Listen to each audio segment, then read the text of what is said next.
Agora, o mais bonito da história é o seguinte, é que ele disse que resvala, situação, a palavra escrita às vezes resvala para o pugilato, né?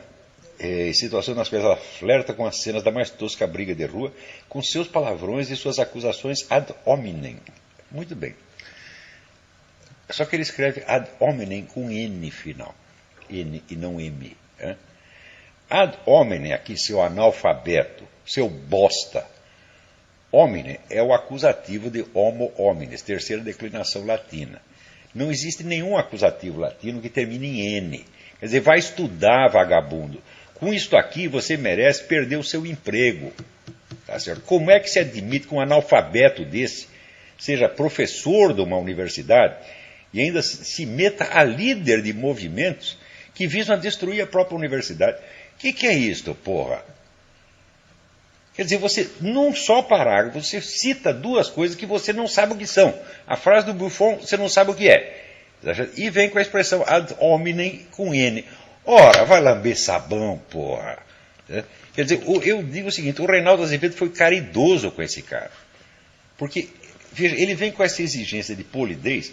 Ora, às vezes nós somos impolidos, tá certo? Mas para comentar, não ideias. Nós não estamos discutindo ideias. Será que eu vou discutir? Isso aqui é uma ideia do professor Safatli, né? Quer dizer, ele tem uma tese acadêmica de que ad hominem, o acusativo da terceira declinação se escreve com N, é uma tese filológica que ele tem? Não, é um simples erro, tá certo? De um cara que nunca estudou latim, que não sabe uma única palavra latim e fica usando expressão latina que não conhece. Olha, essa expressão em particular, depois de um longo esquecimento em que ela mergulhou na cultura brasileira, fui eu que a repus em circulação com o meu livro sobre a dialética erística de Schopenhauer. Depois que saiu aquele livro, todo mundo começou a usar ad hominem, ad hominem, ad hominem. Né? Quer dizer, a expressão ad hominem significa o seguinte, é quando você tenta refutar uma ideia, não vamos dizer, por uma objeção interna ou externa que você tem a ela, mas pela má qualidade da pessoa que a emitiu. Por exemplo, o sujeito chega aqui com uma teoria física, eu digo, você é ladrão, você comeu a mulher do próximo, você é viado, você é isso, qualquer coisa assim. Então isso é que se chama argumento ad hominem. O argumento ad hominem é, vamos dizer, uma acusação que é despropositada dentro da discussão. Porém, eu já expliquei aqui, já expliquei em artigos, mas esses caras não leem, né? Há uma distinção muito importante a ser feita. O argumento ad hominem nem sempre é inválido, porque às vezes ele coincide com uma outra forma de argumento que se chama exemplum in contrarium. Um exemplo in contrarium é um caso concreto que desmente uma regra geral. Né? Por exemplo, se você diz que, vamos supor, né, todos os brasileiros são ladrões, você faz uma afirmação genérica. Tá certo? Portanto, se você mostrar um único caso de um brasileiro honesto, você impugnou a regra geral. Quer dizer, a existência de um exemplum in contrarium é um argumento lógico perfeitamente válido, tá certo? Para a impugnação de uma afirmação geral. Acontece que, às vezes, o argumento ad hominem é também um exemplo in contrarium. E note bem, eu só usei argumento ad hominem quando usei, o que não é frequente, tá certo? Quando coincidia de ser também um exemplo in contrarium.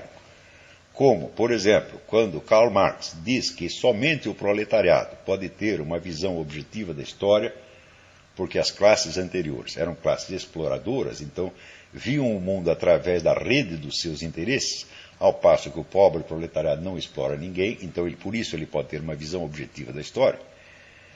Então, ao mesmo tempo, ele teria que nos explicar, então, por que o primeiro a apresentar uma teoria com a visão objetiva da história, que foi ele próprio, não era um proletário.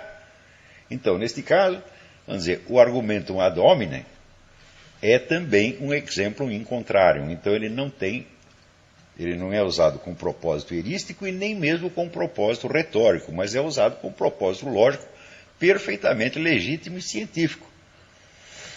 Qualquer juízo universal é impugnado automaticamente pela vamos dizer, exibição de um único exemplo em contrário, para não falar de vários. Tá certo? Na verdade, se você pegar a ordem inteira dos teóricos do marxismo, você não tinha um único proletário entre eles, mas nenhum.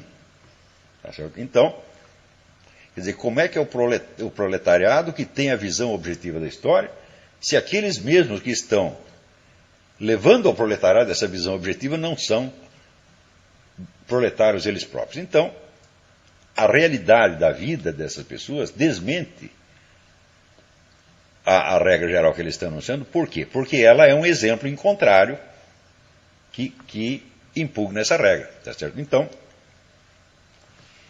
no caso aí do professor Safatli,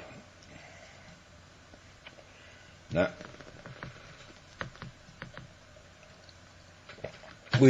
o argumento ad hominem usado contra ele, embora moralmente justificado, não tem valor lógico. Quer dizer, o professor Safatli, o fato do professor Safatli ser um latifundiário e defender a sua fazenda contra os invasores, não impugna necessariamente nenhuma defesa teórica que ele faça da atitude dos estudantes na USP. Mas acontece que esse caso não foi citado para impugnar uma ideia ou um argumento, mas uma atitude política. Não se trata de, vamos dizer, impugnar uma ideia, um argumento ou uma teoria, alegando uma safadeza uma safatleza do seu Safatli. Né? Não se trata disso. Trata-se de mostrar, vamos dizer, duas condutas que se impugnam mutuamente. Ora, quer dizer, se trata, vamos dizer, de comparar não uma ideia com os atos da pessoa, mas um ato com outro ato, então o argumento ad hominem é perfeitamente legítimo, porque não se trata de uma discussão de ideias.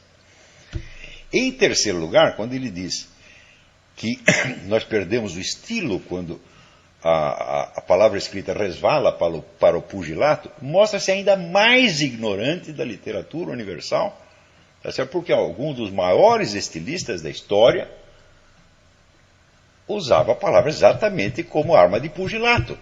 Esse indivíduo ele nunca leu Santo Agostinho, ele nunca leu São Bernardo, tá certo?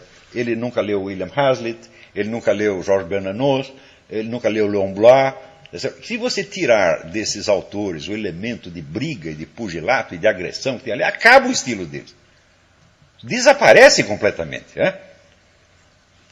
Então, quando ele contrapõe, né, o estilo à agressividade verbal, mostra que é um analfabeto. E, aliás, até os palavrões, meu filho.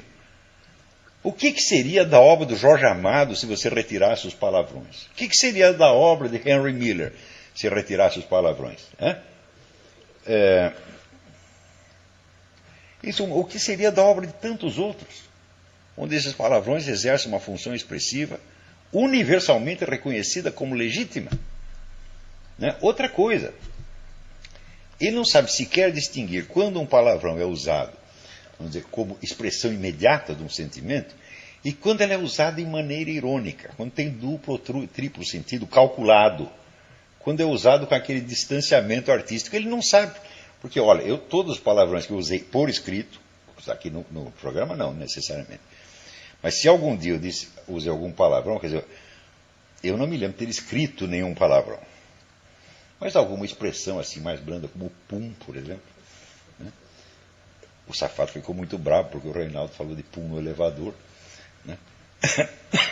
Então, sempre foi usado com distanciamento estético, meu Deus do céu. Mas se os caras não sabem ler, se o cara não sabe nem a terceira declinação latina, que devia ter aprendido no ginásio, e se aventura a exibir uma cultura que não tem, mostrando que é realmente um vigarista, eu repito, isso é vigarice, seu Safatli, né?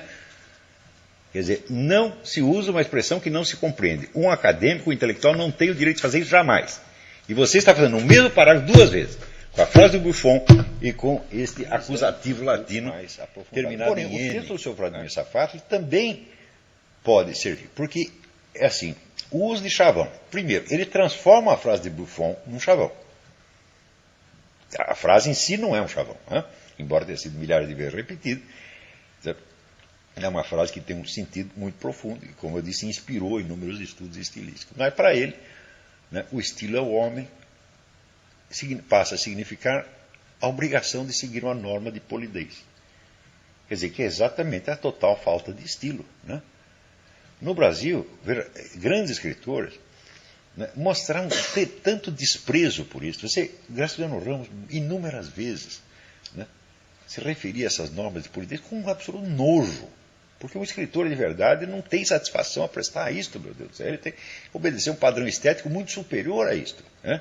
E o qual implica, às vezes, você justamente infringir a regra de polidez. Então, outra coisa, ele também usa a expressão argumentum ad hominem como chavão. O que é argumentum ad hominem? É isso que o Olavo escreve. Ele só faz argumentum ad hominem. Isso virou um chavão, que todos eles dizem a mesma coisa sem nem saber o que é argumentum ad hominem. E tentando ocultar, vamos dizer, as milhares e milhares de páginas de análises muito sérias e pesadas que eu fiz a respeito de assuntos complexos, que eles não são nem capazes de entender, quanto mais de refutar, meu Deus do céu. Então, essa coisa, o Olavo não tem argumentos. Eu falei, vocês repetem isto, né? E repete a coisa, vira um chavão e começa a ser repetido. O que expressa isso? Uma análise objetiva, quer dizer, um traço objetivo dos meus artigos, dos meus textos? É claro que não. Então, em milhares de páginas para provar que é o contrário. Mas expressa um sentimento de identidade, uma coisa que aquele grupo gosta de sentir isto. Então, tudo o que eles escrevem é só isso, é só a expressão de um sentimento de identidade, da participação grupal. Quando o cara sente que aquilo afina com a participação grupal dele, ele acha que é verdade. Se não afina, ele diz que é mentira. Ou seja, os conceitos de verdade e mentira se transformaram, tá certo, no sentimento de participação ou exclusão. Então o cara, quando lê meu artigo, não é que ele discorda objetivamente, ele se sente excluído. Não estou apelando ao sentimento de participação dele, então ele diz que é mentira. A mentira significa não gosto e a verdade significa gosto. Gosto exatamente como meus colegas gostam, é o nosso gosto coletivo. Então, o critério de verdade e erro virou isso no Brasil, graças a esta geração de vigaristas, filhos da puta, que não tem direito de ensinar em ginásio. Safátli, você não tem qualificação para ensinar em ginásio. Um professor de ginásio que fosse lá e escrevesse, né, o acusativo da terceira declinação latina com N, o que os alunos iam fazer com ele no meu tempo? Iam pedir demissão do cara imediatamente. E é o que você merece.